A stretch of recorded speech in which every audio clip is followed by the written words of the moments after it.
यस गोष्ठी कार्यक्रमका अध्यक्षज्यू,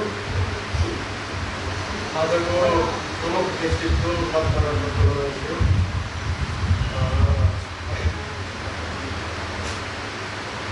उपस्थित व्यक्तित्वहरू,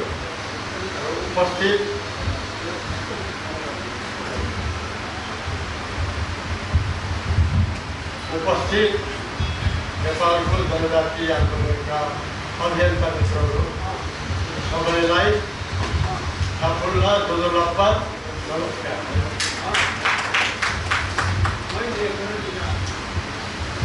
मैले त्यस्तो भन्नुपर्ने कुराहरू बाँकी रहेको जस्तो लाग्दैन।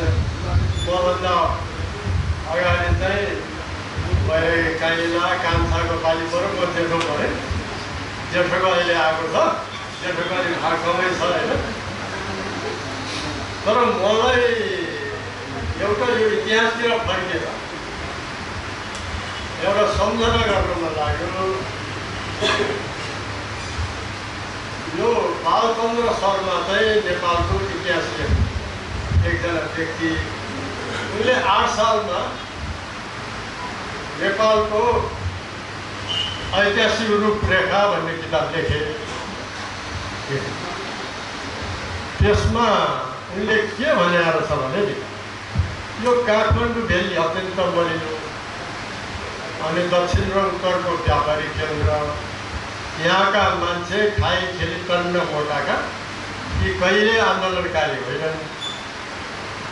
त्यसो भएकोले लिच्छवी भन्ने पनि बाहिरबाट आएर यिनलाई शासन गरे, मल्लले पनि बाहिरबाट आएर शासन गर्यो, खसले पनि बाहिरबाट आएर शासन गरेको छ। यी आन्दोलनकारीमा पर्दैनन् भनेर उनले लेखेका थिए। तर समय यस्तो बलवान हुँदो रहेछ, नेवारलाई पनि जुरुक्क आन्दोलनमा उठ्न उठी भयो। राजा महेन्द्रले त्यो भूमिका निर्वाह गरे। 27 सालमा उनले बहुदल खाए। 22 सालमा उनले के गर्यो भने खस भाषा बाहेक नेपाल भाषा र मैथिली भाषामा हुने रेडियो नेपालको कार्यक्रमलाई पनि हटाइदियो। त्यसले नेवारहरूलाई बाध्य भएर भाषिक आन्दोलनमा उतार्यो। कहिलेकाहीँ यो नेगेटिभ एप्रोचले पनि काम गर्दो रहेछ भन्ने मलाई लाग्छ। झन् 28 सालमा नयाँ शिक्षा नीति आएपछि त नेवारले त एकदम चाहिँ झन्डा बोकेर भाषाको आन्दोलन सुरु गर्यो।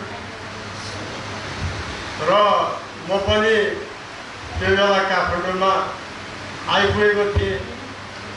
नेवारको भाषिक आन्दोलनबाट म यति प्रभावित भएँ कि ओहो, तामाङ पनि त आदिवासी हो, यहाँको जनजाति हो, यसको पनि भाषा छ। नेवारको भाषा त सरकारले रोकेको कारणले आन्दोलन भयो। हामीलाई त सरकारले त्यस्तै देखेन कहिले, त्यो भाषा पनि त उठाउनु पर्यो भन्ने हिसाब किताब भएपछि मेरो भाइ परशु, म, पारिजात, कमान सिंह लगायत केही मानिसहरूले तामाङहरूलाई सङ्गठित गर्ने कोसिस गरे। अब हाम्रो तामाङहरू त यति तल्लो क्वालिटीको कि उनीहरूले यो आन्दोलन त बुझ्दैनथ्यो। अनि हामीले उनीहरूलाई के गर्यौँ भने यो वनभोजको आयोजना गरेर 200-300 तामाङहरूलाई भेला गरेर 28 सालदेखि 29 सालदेखि होला यो भाषा, जाति, धर्म के हो, किन पञ्चायतले खोस्यो भनेर हामीले त्यो कार्यक्रम सुरु गर्यौँ।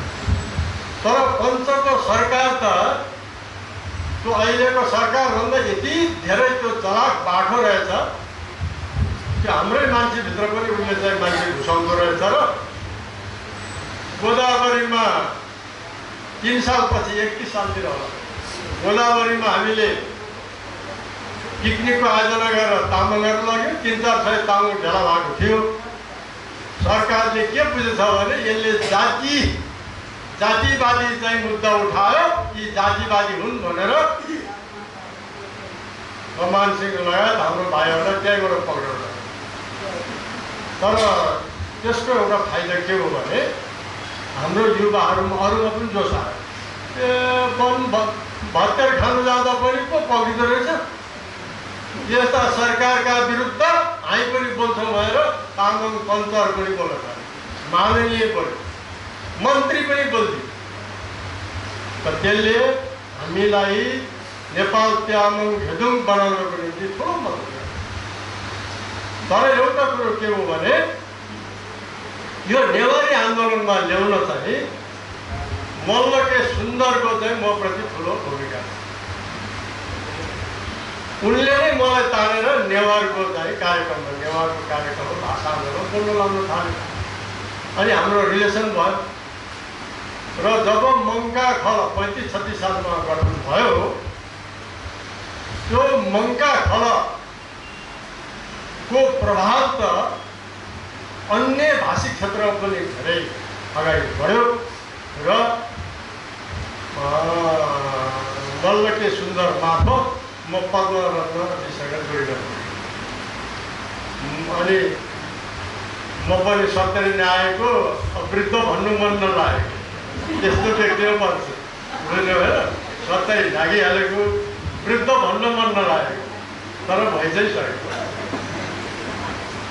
तैपनि यो 40-50 वर्षको मेरो राजनीतिक जीवन 50 वर्षको कन्टिन्यू हो। यो भाषिक आन्दोलनमा पनि म 40 वर्षभन्दा बेसी नै तन्के होला जस्तो लाग्छ। अनि त्यो प्रभावको कारणले हामीले चाहिँ बाहिर पनि तामाङ घेदुङ गठन गऱ्यौँ। 40 सालमा तामाङ घेदुङले पूर्णता पायो र पछि त अघि हाम्रो के अरे जेठा युवा के अरे सुरेश इलाकी भनिहाल्नु, म त्यहाँतिर गइनँ। त त्यसो भएकोले पद्मरत्नजी चाहिँ मुखरित भयो। उनी त्यतिखेर एउटा सम्मानित रूपमा चाहिँ अगाडि आउनुभयो। उहाँको वक्तव्यहरू हामीले सुन्न थाल्यौँ, सँगसँगै बोल्यौँ, आन्दोलनमा सँगसँगै बस्यौँ। पछि 38 सालतिर हुनसक्छ मातृभाषा परिषद हामीले गठन गऱ्यौँ। किन गठन गऱ्यौँ भने नेवारहरूले मात्रै भाषिक आन्दोलन चलाएर भएन, त्यसलाई अरूसँग पनि अरू भाषिकसँग जोड्नु पऱ्यो भनेर। अनि त्यो बेला रामानन्दजीकै नेतृत्वमा हामीले त्यो एउटा ठुलो समूह गठन गऱ्यौँ र त्यसलाई चाहिँ विस्तार सबै क्षेत्रमा विस्तार गऱ्यौँ। त्यसको एउटा फाइदा चाहिँ के हो भने सुरेश हाम्रो परशु भयो, मल्लके सुन्दर, उहाँहरूलाई त्यो जनजाति महासङ्घ गठन गरेर त्यसले भूमिका निर्वाह गर्यो। तर त्यसपछि हामीले सर्वजातीय अधिकार, मेरो अध्यक्षतामा सर्वजातीय अधिकार मञ्च गठन गऱ्यौँ र त्यसले पत्रकार सम्मेलन गरेर आन्दोलन सुरु गऱ्यौँ र देशव्यापी हामीले दौडा गरेर त्यो कार्यक्रमहरू लिएर गयौँ। त त्योभन्दा पछि त अब महासङ्घ बन्ने कुराहरू आयो। यो सबै कुरामा पद्मरत्न तुलाधर अग्रणी भूमिकामा सधैँ जोडिरहनु भयो।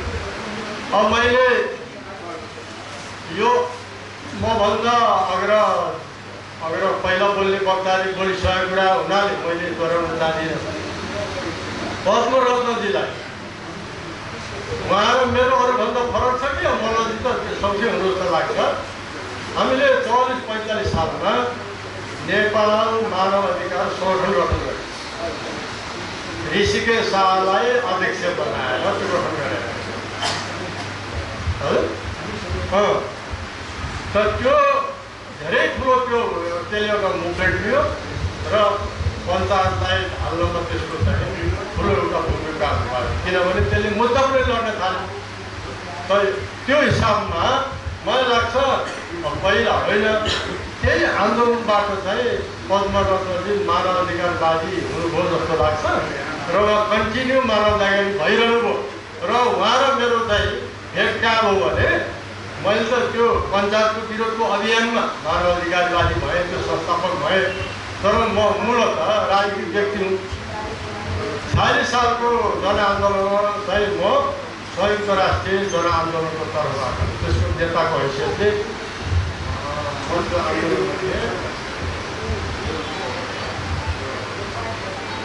त्यसमा काम र काङ्ग्रेसलाई एक ठाउँ ल्याउने काममा पद्मरत्नजीको अहम भूमिका रह्यो।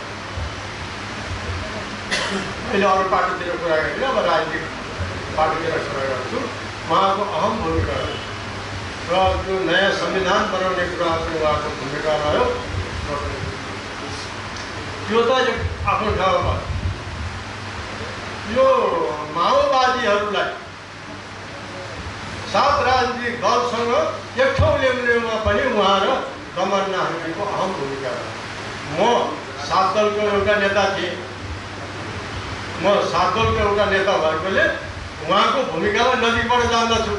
माओवादीहरूलाई उहाँले ल्याउने काम हामी 7 दलको नेता बस्थ्यौँ। दमननाथजी र उहाँ पनि बिचमा बसेर उहाँले चाहिँ कोअर्डिनेसनको चाहिँ भूमिका खेल्नुहुन्थ्यो। अनि माओवादीको नेता बाबुराम प्रचण्डलाई यहाँ ल्याउने काममा उहाँको अहम भूमिका हो। मलाई लाग्छ पद्मरत्नजीले त्यो काम किन गर्नुभयो भने त्यो माओवादी आन्दोलनले के गरेको थियो भने जनजाति, दलित, महिला, मधेसी र पिछडिएको क्षेत्रको मुद्दा उठाएको, त्यसलाई सत्तामा ल्याएको थियो। त्यसो भने यिनीहरू कामयाबी हुन्छ कि भनेर उहाँको अहम भूमिका निर्वाह गर्नुभएको होला। त्यो बेला उहाँलाई धेरै गभर्मेन्टले दुःख पनि दियो, हामीलाई सबलाई थाहा छ। तर दुनियाँ कस्तो रहेछ भने आन्दोलनमा हारेपछि त्यो जित्नेको कानुन बन्छ, जित्नेको इतिहास बन्द रहेछ, हार्ने नाथेको केही छैन।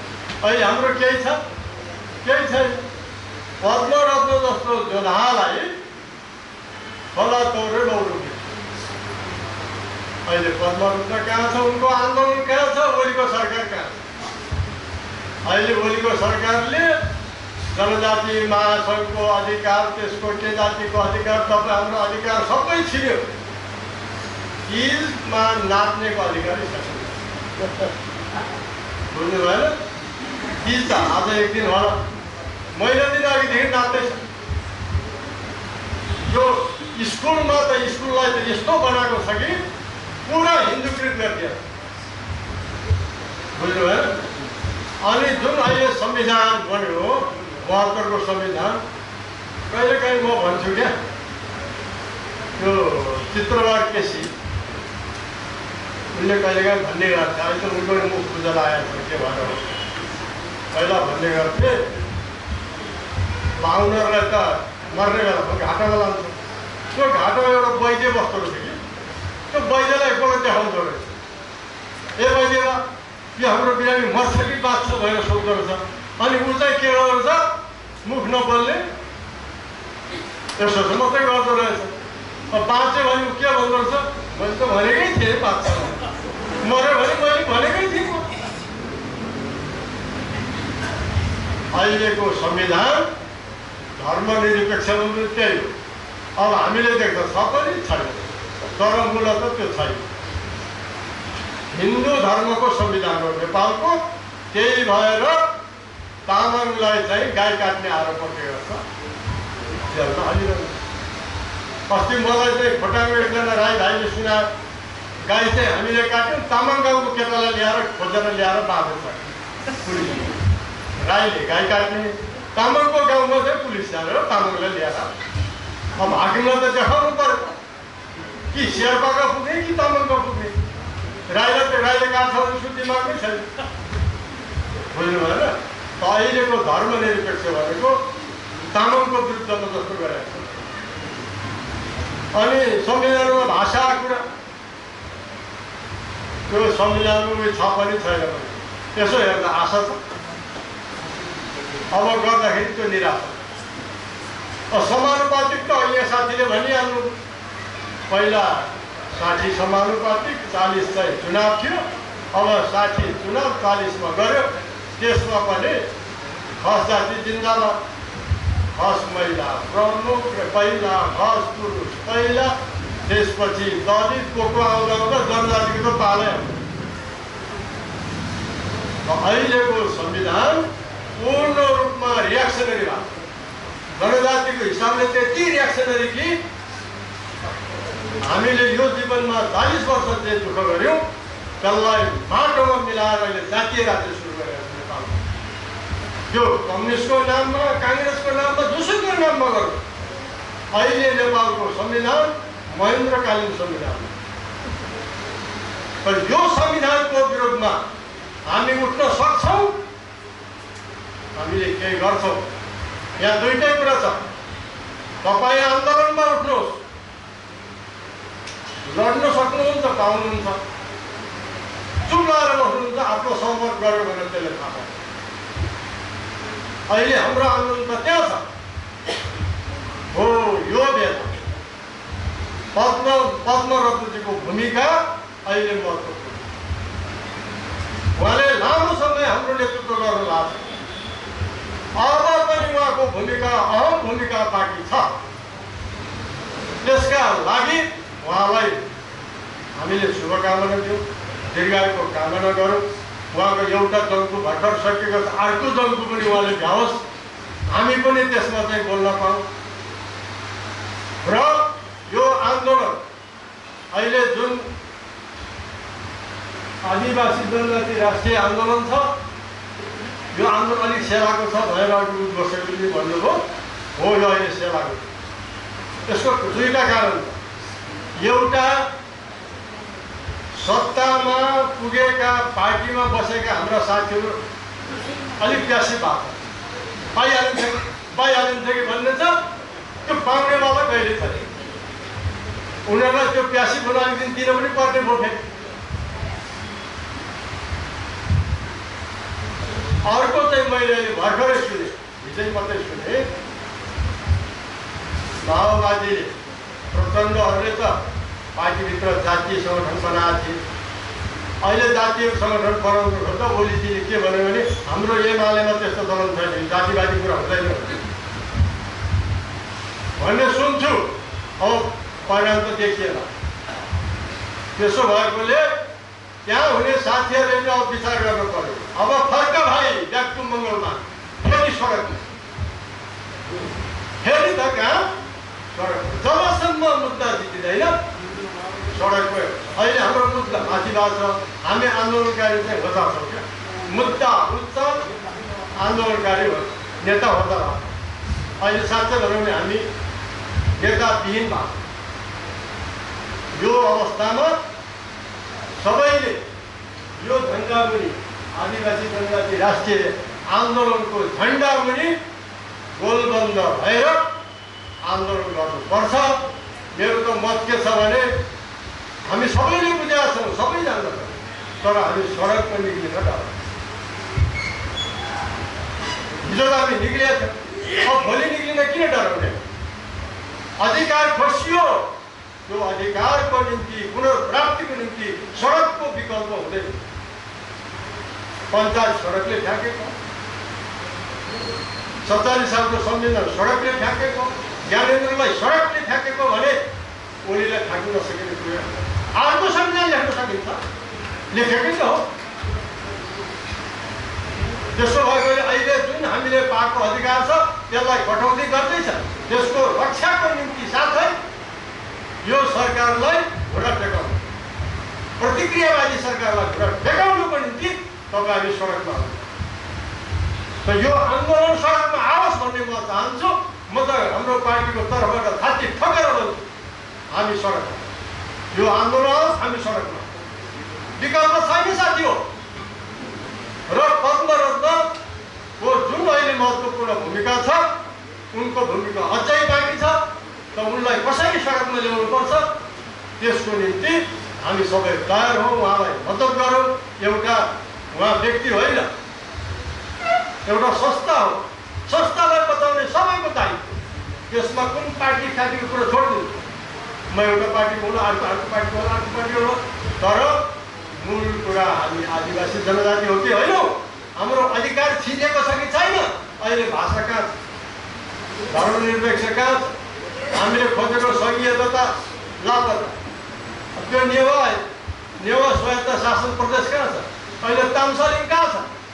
कहीँ छ? दुनियाँमा छ भने 3 नम्बर प्रदेश छ भने 7 नम्बर छ भने 10 नम्बर छ। नम्बर छन्, दिने नामको नम्बर। त्यो नम्बरलाई हामीले प्रदेशमा आएर हिँडेका छौँ। अनि हामीले नेवा तामसानी प्रदेश होस् भन्दा पनि नाम के राख्ने अरे भने त पशुपति ल 3 नम्बर प्रदेशको नाम पशुपति त्यत्रो आन्दोलन भएको चुप लागेको छ कुन दिन आन्दोलन चुप लाग्छ उसले खुद त नाम दिइहाल्छ बुझ्नु भएन अनि नेवारको चाहिँ नाम थियो ल तामाङको नाम भाषामा नाम थियो ल अहिले त कागेश्वरी गाउँपालिका भगेश्वरी गुहेश्वरी पिसाबश्वरी ल नाम त के सबै हिन्दू अहिले त्यो नेवारको नाम थियो हामीले आन्दोलन गर्यौँ हाम्रो कमजोरी भएको छ त्यो कमजोरी हुन नदिनको निम्ति फेरि हामी आन्दोलन उठ्नुपर्छ आजको यो दिनले पद्मरत्नजीलाई हामीले चाहिँ आज सम्मान गरेको यो दिनले फेरि पद्मरत्न लगायत हामी सबैलाई आन्दोलनमा आउन प्रेरित गरोस् हामी फेरि सडकमा जाउँ र यस्ता संविधानलाई यो यताको संविधानलाई नयाँ संविधान बनाउने त्यो त हाम्रो संविधान बनाउने अब हामी अग्रसर हुनुपर्छ भन्ने कुरा राख्दै बिदा हुन चाहन्छु।